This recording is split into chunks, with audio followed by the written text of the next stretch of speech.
Hello दोस्तों, आप सभी का ऑल अबाउट सोर्सेस में स्वागत है। और यह समाजशास्त्र की कम्पिटिटिव सीरीज है और आज से इसमें एक बहुत ही महत्वपूर्ण टॉपिक पे हम लोग चर्चा करने वाले हैं और वह टॉपिक है समुदाय अर्थात कम्युनिटी।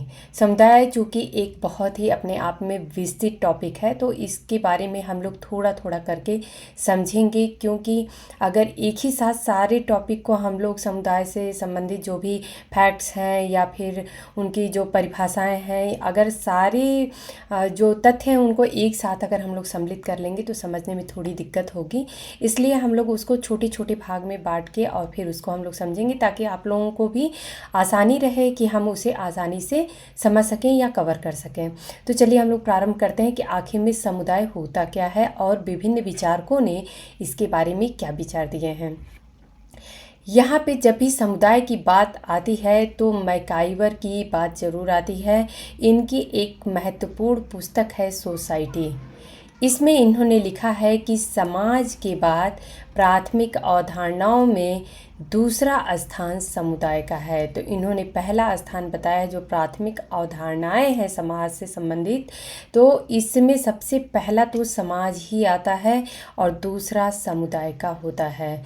तो इस प्रकार से आप लोगों को यह पता चल पा रहा होगा कि समुदाय जो है वो अपने आप में बहुत ही ज़्यादा महत्वपूर्ण टॉपिक हो जाता है। इन्होंने कहा है कि जब व्यक्तियों के बीच पारस्परिक संबंधों पर हम विचार करते हैं तो वह समाज कहलाता है। जैसा कि मैकाइवर एवं पेज ने ही कहा है कि समाज जो है वह सामाजिक संबंधों का जाल है। तो इस प्रकार से इन्होंने कहा है कि जब व्यक्तियों के बीच पारस्परिक संबंधों की अगर बात की जाए तो उसे हम समाज कहते हैं। और वहीं पे यदि एक मिनट वहीं पे यदि हम जब उन सब संबंधों को बनाने वाले तत्वों पर विचार करते हैं कि आखिर में वो संबंध बनते कैसे हैं, तो जब हम उस संबंधों को बनाने वाले तत्वों पे विचार करते हैं तो उसी को हम समुदाय कहते हैं। तो इस प्रकार से जो समाज है वो तो सिर्फ संबंधों की बात करता है, लेकिन समुदाय जो है वह जो संबंध बन रहे हैं समाज में, आखिर में वह किस प्रकार से बनते हैं, उनके पीछे कौन कौन से तत्व जो अपनी महत्वपूर्ण भूमिका निभाते हैं, तो उसी को वह समुदाय कहते हैं। मैकाइवर के अनुसार बस्ती, गांव, पड़ोस, जनजाति ये सभी समुदाय होते हैं। ऐसा क्यों होता है इसको हम लोग थोड़ा समझ लेते हैं। जो बस्ती है, गांव है, पड़ोस है या जनजाति है, तो ये क्या होता है, सबसे पहले तो कि व्यक्तियों का एक समूह होता है। और जब व्यक्तियों का एक समूह होता है, जैसे कि अगर हम गांव की एग्जाम्पल ले लें या फिर इसको आप लोग महसूस करिए कि जैसे गांव को हम ले लेते हैं या फिर जनजाति को ले लेते हैं, तो ये क्या होता है, एक लोगों का ग्रुप होता है जो कि एक निश्चित स्थान पे निवास करते हैं।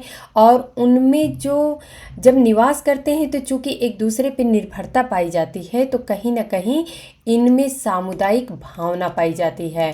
अर्थात ये जो सभी सदस्य होते हैं, ये आपस में एक दूसरे के प्रति जो सहयोग की भावना है वह कहीं ना कहीं दिखाई देते हैं। तो इस प्रकार से जो बस्ती है, गांव है, पड़ोस है या जनजाति है, इन सभी को इन्होंने समुदाय कहा है। जो समुदाय है इसका इंग्लिश वर्ड कम्युनिटी, ये लैटिन वर्ड है और इन दोनों ये जो कॉम प्लस म्यूनिस इन दोनों को मिला के बनता है, ये दोनों भी लैटिन वर्ड ही हैं। तो अगर एग्ज़ाम में पूछ दिया गया कि कम्युनिटी जो है वो कौन सा भाषा है, तो ये जो है लैटिन भाषा से संबंधित है। और जो कॉम और म्यूनिस ये दोनों भी लैटिन भाषा से ही संबंधित हैं। तो कम्युनिटी को हम कॉम प्लस म्यूनिस कहते हैं और इसका जो अर्थ होता है ये होता है टू सर्व टुगेदर, अर्थात एक साथ एक दूसरे की मदद करना या सहायता करना। अब मैकाइवर की परिभाषा देख लेते हैं कि इन्होंने आखिर में समुदाय को किस प्रकार से परिभाषित किया है। तो इन्होंने कहा है कि जब किसी छोटे या बड़े समूह के सदस्य इस प्रकार साथ साथ रहते हैं कि वे किसी विशेष प्रकार के हित में भागीदार न होकर सामान्य जीवन की आधारभूत दशाओं में भाग लेते हों तो ऐसे समूह को समुदाय कहा जाता है। तो यहाँ पे किसी विशेष हित की बात नहीं करते हैं मैकाइवर। इन्होंने कहा है कि सामान्य जीवन की आधारभूत दशाओं में ये लोग भाग लेते हैं, ये साथ साथ रहते हैं और इसी प्रकार से इनको समुदाय कहा जाता है। तो यहाँ पे मैकाइवर एवं पेज की मैकाइवर की जो परिभाषा है, इसमें जो की टर्म निकल के आता है वो ये है कि यहाँ पे इन्होंने सबसे पहले तो किसी विशेष प्रकार के हित की बात नहीं कही है, दूसरी सामान्य जीवन की आधारभूत दशाओं की बात ये करते हैं, तो ये अपने आप में इम्पॉर्टेंट की टर्म हो जाता है। यहाँ पे किंग्सले डेविस की बात करें तो इन्होंने कहा है कि समुदाय सबसे छोटा व क्षेत्रीय समूह, ये अपने आप में की टर्म है कि जहाँ सबसे छोटा आ गया, सिर्फ इतना ही अगर याद है आप लोगों को कि सबसे छोटा समुदाय में किसने कहा है, तो ये किंग्सले डेविस हैं। समुदाय सबसे छोटा व क्षेत्रीय समूह है जिसके अंतर्गत सामाजिक जीवन के समस्त पक्ष या समस्त पहलू आ जाते हैं। तो ये इनके दो की टर्म यहाँ पे निकल के आते हैं कि सबसे पहले तो वह सबसे छोटा क्षेत्रीय समूह जिसके अंतर्गत सामाजिक जीवन के समस्त पहलू आ जाते हैं या समस्त पक्ष आ जाते हैं। किंग्सले डेविस ने ये जो परिभाषा दी है, ये इनकी पुस्तक है ह्यूमन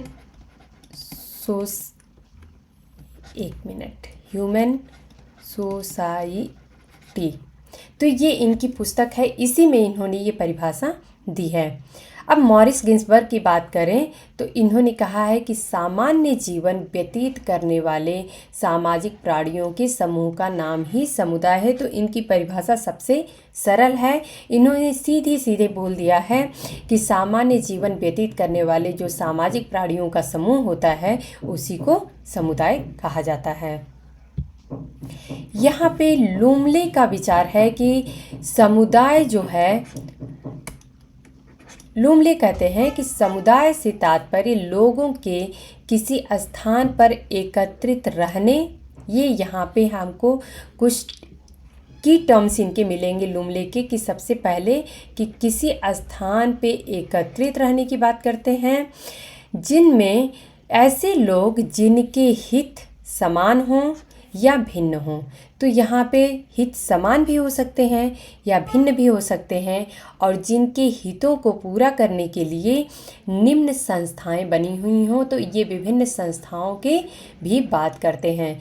तो लूमले में जो की टर्म्स हमें आते हैं वो ये होते हैं कि किसी एक स्थान पे रहने की बात करते हैं, इनके हित समान हो सकते हैं या भिन्न हो सकते हैं और ये विभिन्न जो संस्थाएं बनाई जाती हैं अपने हितों को पूरा करने के लिए इसके अंतर्गत, तो इसकी बात करते हैं।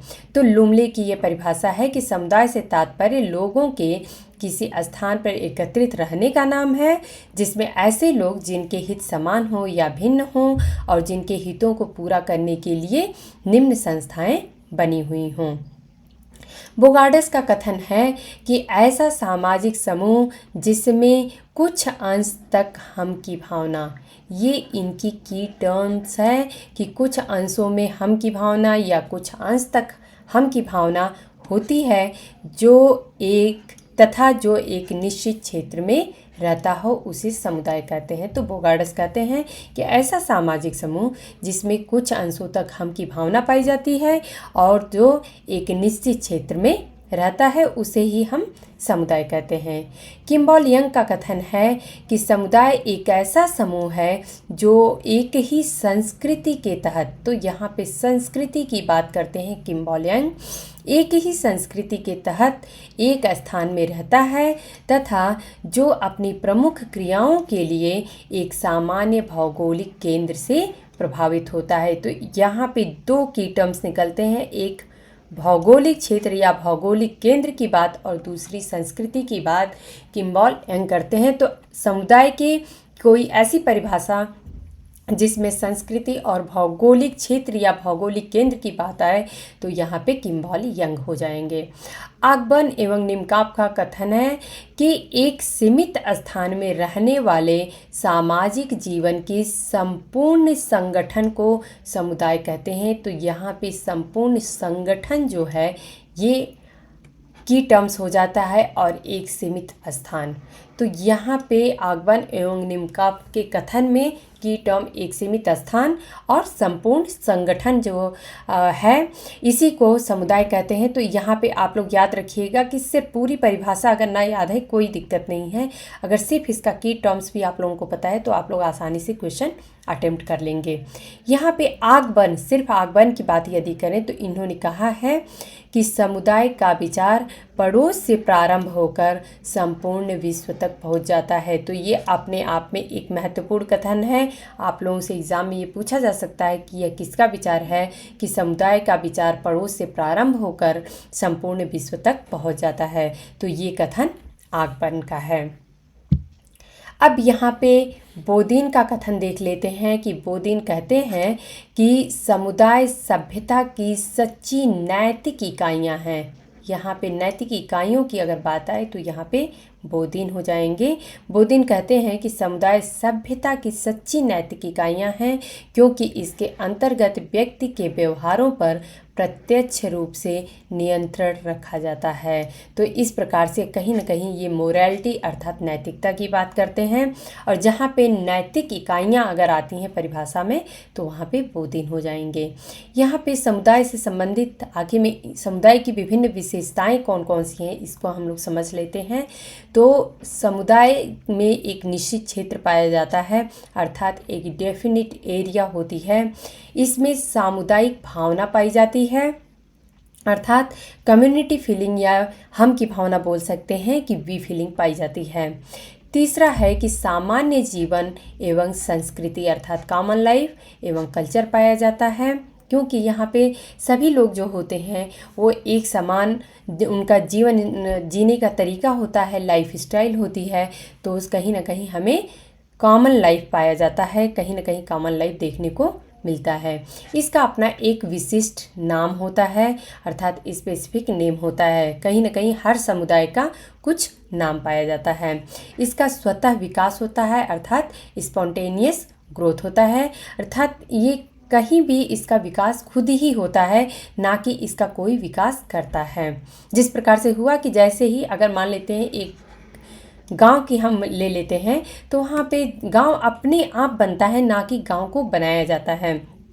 कुछ लोग होते हैं वहाँ पे जब एकत्रित होते हैं लोग एक दूसरे पे निर्भर करते हैं, एक दूसरे की सहायता करते हैं, एक दूसरे से कहीं ना कहीं कुछ सीखते हैं, लेते हैं, देते हैं। तो इन सारे विचारों के साथ जब एक ग्रुप का जो निर्माण होता है तो फिर वो कहीं ना कहीं हमें गांव के रूप में दिखाई देता है। तो इस प्रकार से इसका जो विकास होता है वह स्वतः होता है। इसमें अस्थायित्व पाई जाती है अर्थात परमानेंसी होती है। कहीं ना कहीं इसमें हमें अस्थायित्व देखने को मिलता है। ऐसा नहीं है कि आज गांव है और कल नहीं रहेगा। तो ये इसमें अस्थायित्व पाया जाता है। मनुष्यों का समूह होता है, बिना मनुष्यों के तो कोई ग्रुप हो ही नहीं सकता है। तो मूर्तता पाई जाती है अर्थात ये हमें दिखाई देती है, हम इसे देख सकते हैं। इनके उद्देश्य जो होते हैं वह काफ़ी व्यापक स्तर पे होते हैं अर्थात ऐसा नहीं कह सकते हैं कि किसी विशेष उद्देश्य के लिए कोई समुदाय होता है, बल्कि इनके उद्देश्य जो होते हैं वो बहुत ही ज़्यादा व्यापक स्तर पे होते हैं। इनमें आत्मनिर्भरता पाई जाती है अर्थात सेल्फ सफिशिएंसी पाई जाती है अर्थात ये ऐसा नहीं है कि किसी दूसरे समूह पे या दूसरे समुदाय पे निर्भर होना पड़ता है इन्हें, बल्कि ये अपने आप में खुद ही आत्मनिर्भर होते हैं, सेल्फ सफिशिएंट होते हैं। अनिवार्य सदस्यता होती है। ऐसा नहीं हम कह सकते हैं कि अगर इस समुदाय का कोई ए व्यक्ति है, बी व्यक्ति है तो ये चाहे तो हम इस समुदाय के सदस्य रहें या न रहें, ऐसा नहीं हो सकता है।